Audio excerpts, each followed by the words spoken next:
Nasa plano mo ba this year ang mag-Taiwan? Kung oo, malamang marami kang tanong. Ano ba yung mga requirements? Visa-free pa rin ba? May testing and quarantine ba na kailangan? Yan ang mga sasagutin natin in this video, so stay tuned!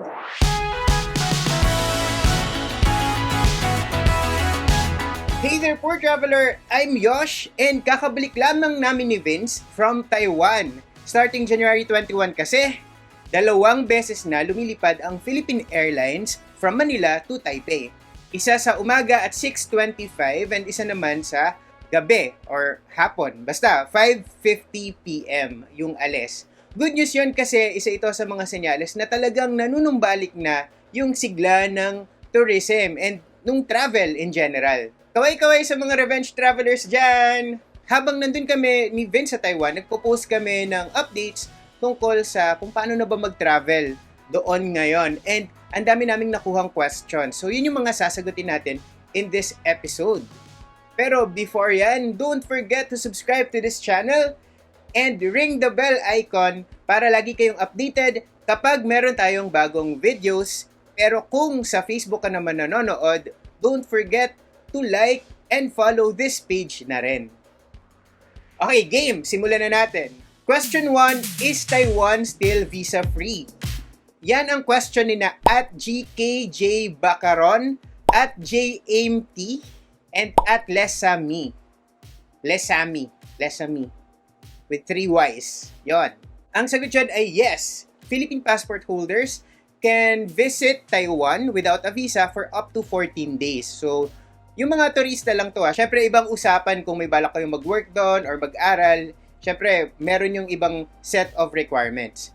Pero for Filipino tourists, kasama tayo sa visa exempt program nila na maglalast until July 31. So, after July, pwedeng magka-visa na or at least e-visa pag pupunta ka ng Taiwan. Pero historically kasi, pre-pandemic, lagi namang ine-extend ng Taiwan government yung exemption sa Pilipinas. So, dati, parang ilang taon na yan na laging namumove, laging na-extend yung pagiging visa-free ng Pilipinas. So, sana this year, ganun pa rin. Sana i-extend nila ulit hanggang next year. Pero in the meantime, kung may bala kayong magpunta ng Taiwan, huwag nyo masyadong asahan yon. Gawin nyo na before July 31, 2023 para hindi na nyo kailangan mag-apply ng visa or e-visa. Question number 2. Ito naman sinend ni at ASA28. Ano ang requirements when entering Taiwan? So, hindi porking walang visa, you can just waltz in papunta sa Taiwan. Meron pa ring ibang documents na kailangan nyong ipakita or pwedeng hingin sa inyo upon entry. So, yung mga yan, unang-una, valid passport, dapat at least 6 months yung validity and syempre merong mga bakante pa na pages. Number 2, proof of accommodation. Kung magbubuka ng hotel, pwedeng hingin sa'yo yung hotel booking. Or kung makikitira ka naman sa kakilala, i-ready mo lang yung contact details. So yung address at saka contact number nung contact mo sa Taiwan. Number 3 is yung exit ticket. So pwede yung return ticket kung babalik ka sa Pilipinas or onward ticket kung may iba ka pang pupuntahan after Taiwan. Basta important na meron kang ticket na palabas ng Taiwan. And number 4, sufficient funds. So, yan yung maaaring hingin sa'yo ng immigration officer papasok sa Taiwan. I say maaari kasi often hindi naman yan chinecheck. Lalo na if hindi mo naman first time sa Taiwan and wala ka namang record. Siyempre, yung passport, kailangan yon. Sure yan. Hihingin yan sa inyo. Pero yung iba, like yung proof of accommodations, exit ticket, sufficient funds, pwedeng hingin, pwede ring hindi. For example, kami ni Vince, yung huling trip namin, hindi naman yun hiningi sa amin. Passport lang yung binigay namin, tapos tatak ka agad. Walang questions, walang kahit anong tanong, walang kahit anong comment. Smooth lang, dire-diretso lang kami. Pero hindi ibig sabihin nun na dahil ganun yung nangyari sa amin or ganun yung nangyari sa mga kakilala nyo, for sure, meron kayong kakilala nagpunta sa Taiwan, tapos, wala namang hiningi sa amin, ganyan. Hindi ibig sabihin nun na ganun din yung mangyayari sa inyo. Pwede kayong tanungin pa rin. Kasi requirements kasi yan. So, swerte kung hindi kunin sa inyo, pero pwede pa rin kayong hingan. So, ang safest way to go is i-prepare nyo pa rin yung mga documents na ito. Para pag tinanong kayo, ready kayo. Kung hindi, edi okay, at least prepared ka. Ang last thing na gusto mo mangyari ay yung tanungin ka tapos hindi ka ready. So, make sure na dala nyo pa rin para hindi magka-problema. Question number 3, what does sufficient fund mean? Yan yung tanong ni Nish Mendoza. Kailangan ba raw ng bank statement? Kasi kanina 'di ba binanggit ko isa sa mga requirements ay sufficient funds. Pero ano ba 'yon? Well, ang sagot ko diyan ay hindi ko rin alam. hindi ko talaga alam. Hindi kasi nila explicitly sinasabi kung magkano ba dapat and anong form. Never pa kasi ako natanong about pocket money papasok ng Taiwan. Although may mga nabasa akong accounts online na ina-ask sila kung magkano yung dala nilang money. Pero honestly, hindi ko alam yung isasagot dito or yung i-advise dito kasi hindi ko siya para naranasan at wala akong kilala na naranasan ito. So, ang pwede nyo gawin is pumunta kayo sa The Poor Traveler Support Group, facebook.com/groups/The Poor Traveler. So, meron yung almost 25,000 members na mga followers natin and marami sa kanila ay nagsishare ng information. Pwede kayo magtanong dyan and hopefully may alam ng sagot or may naranasan na. Pero siguro, ang ma-advise ko lang is to make sure na yung funds nyo is enough to cover yung length of stay ninyo sa Taiwan. Wag naman na may plano kayong sagarin to 14 days tapos 1,000 NTD lang yung dala nyong pera. So, wag naman ganun. Dapat proportional naman yung dala nyong pera sa length of stay nyo. So, yun lang yung kaya kong ma-advise at this point. Question number 4. Ang question na to ay galing kina Yan Yan Yum and Ina Cuartero. So, ang tanong nila, are they looking for Vaxcert in Taiwan? Do they require vaccination card? The answer is no! The Taiwan authorities will not ask for any proof of vaccination, mapa-Vaxcert man yan, vaccination card, or ICV. May airlines daw minsan nagche-check ng proof of vaccination kahit hindi naman required sa destination. Sa previous trip namin, hindi kami naman hiningan. Pero may isa kaming trip, pa Bangkok kami, and at the time, wala rin namang requirement ng Vaxcert. Pero hiningan kami ng airline, inask, tapos chinek. Ayun, kahit hindi required sa destination, which is weird. Pero dahil dala naman namin, and meron naman kaming vaccination card, ICV, ganyan, pinakita na lang namin. Pero, ayun, so siguro, itanong nyo na lang din sa airline kung meron silang requirement na gano'n. Pero yung huling trip namin ito, yung huling trip namin pa Taiwan, wala namang hiningi talaga sa amin. Pero yun nga, kung fully vaccinated ka naman and meron ka namang proof of vaccination, dalhin nyo na lang din. Kasi baka kailanganin nyo rin yan pag may iba pa kayong pupuntahan. Alam mo yan, maigi na yung sigurado. Question number 5, galing kina RTZ Ritz and Kirk Asebron. Hi Kirk! Sabi nila, is RT-PCR test required before lumipad? Related dyan yung question naman ni Casey and De Leon. May quarantine requirement po ba? And kay Swanky Traveler, is it true na you have to do self-quarantine when visiting Taiwan? So, no testing required before or upon arrival sa Taiwan sa airport. Hindi mo kailangan mag-submit ng negative test result and hindi mo kailangan magpa-test sa airport. But, after coming out of the aircraft, before you reach the immigration booths, you'll find a table na may stack ng self-test kits. Tapos, you need to get one box lang. Each box contains 4 test kits. Para saan yung mga yon? Bakit may pinapamigay sila na self-test kits? Well, you're expected to do a self-test when you arrive dun sa hotel mo or kung saan ka man magsistay. So, it's part of Taiwan's 7-day self-initiated preventive measures. So, the idea is sa first 7 days mo, ikaw yung magte-test sa sarili mo. So, pagdating mo sa hotel or kung saan ka magsistay, magsa-swab test ka. Ito yung free na test kit. Step 1, bubuksan to. Meron siyang parang liquid sa loob. So, kailangan nasa same level nung line. So, may kasamang rack. Ayan. So, dyan na muna siya. Okay. And next is itong swab.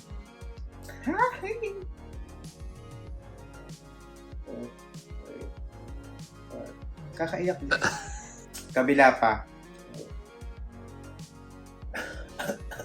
Lalagay na natin dito. 5 times. 1, 2, 3, 4, 5. Pipigain. Make sure na walang natitirang liquid doon sa doon. Yan. Ito yung actual test device.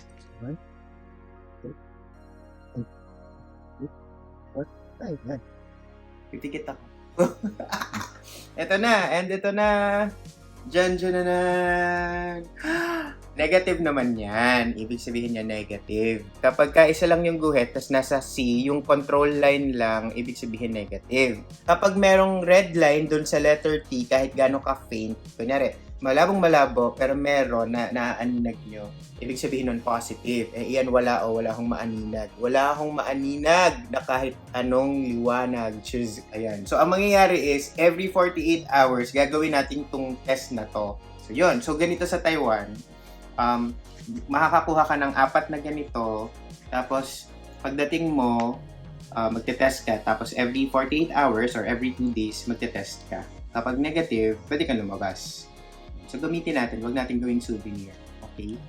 Hindi naman ibig sabihin nun na for 7 days, nakakulong ka lang sa hotel mo. Hindi naman ganun. Kasi if negative naman yung result, pwede ka namang lumabas, pwede ka namang kumain, pwede ka mag-explore.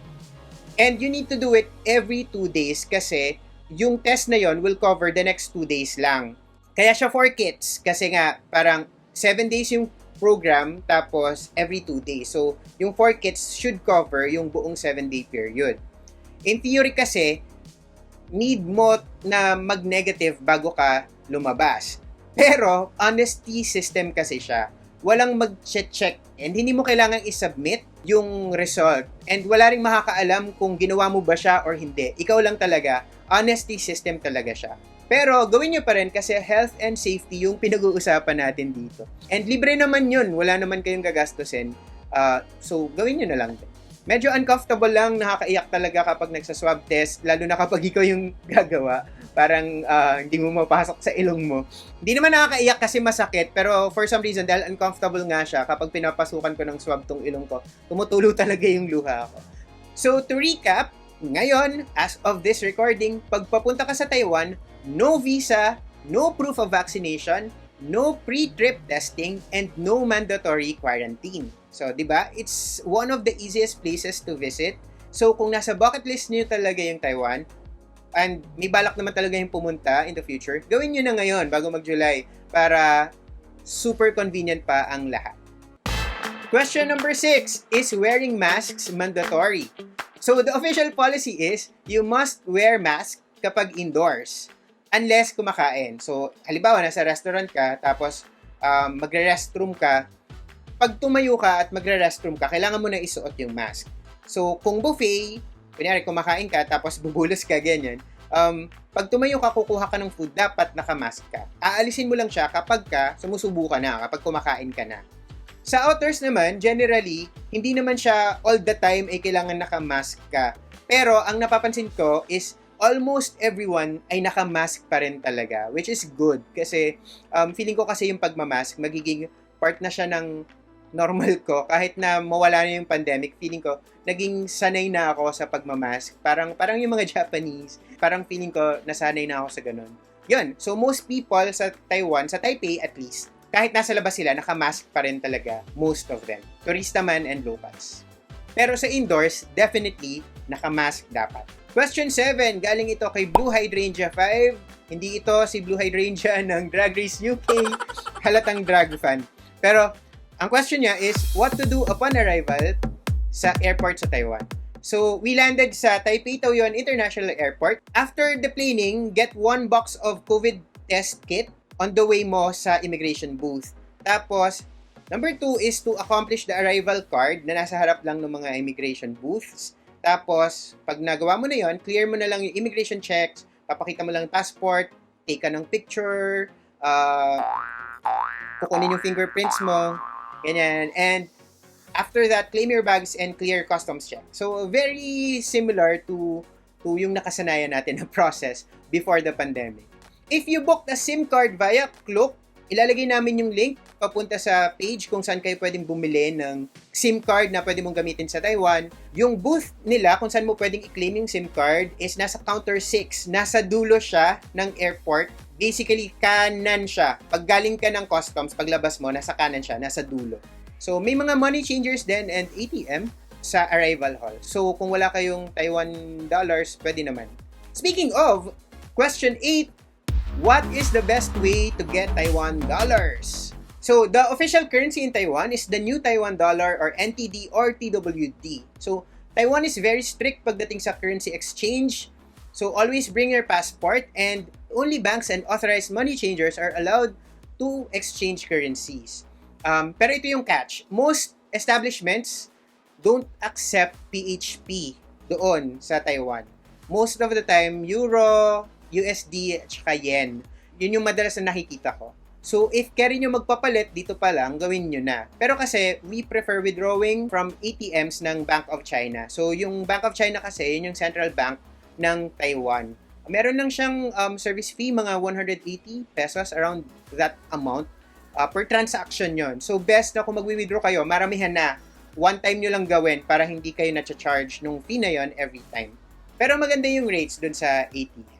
Pero kahit naman sa money changers, okay din naman yung rates. Yun. Ang concern lang talaga is paglabas mo ng airport, mahihirapan ka na maghanap kung PHP yung dala mo. Question 9. Where to book tours? While it is possible to explore Taiwan DIY style, marami pa ring benefits yung pag-book ng tour packages, lalo na kung group kayo or family, may kasama kayong bata or senior, or company trip to, or ayaw nyo lang talagang mag-deal with all the stress that comes with planning. Kasi minsan madugo, lalo na ngayon, di ba? Ang hirap-hirap mag-plan ng trips ngayon. And alam namin na marami sa inyo, sa mga nanonood sa atin, ang very interested din sa tour packages kasi we get a lot of DMs sa Instagram and sa Facebook asking for tour referrals. So, itong last trip namin was organized by Edison Tours, one of the most trusted and most reputable tour operators in Taipei. So, they've been in operation for decades na, and they specialize in customized itineraries talaga para hindi ka napipilitan na pumunta sa mga lugar na hindi mo naman gustong puntahan. And you'll also be led by a fluent English-speaking guide, which is a very big deal pagdating sa Taiwan kasi most attractions sa Taipei and surrounding areas ay historical or cultural. And some of them, hindi sila ganun visually ka-packed, but you'll appreciate them a lot better if you know the background or if meron kayong local insights na makukuha. So, mas okay talaga kapag meron kayong guides. And matatanong nyo rin sila kung saan okay kumain, saan okay magpapalit ng pera, saan pwedeng, alam nyo, marami kayong matatanong kapag meron kayong guides. So, to see their packages or for more info, gusto nila mag-inquire, visit www.edisontours.com.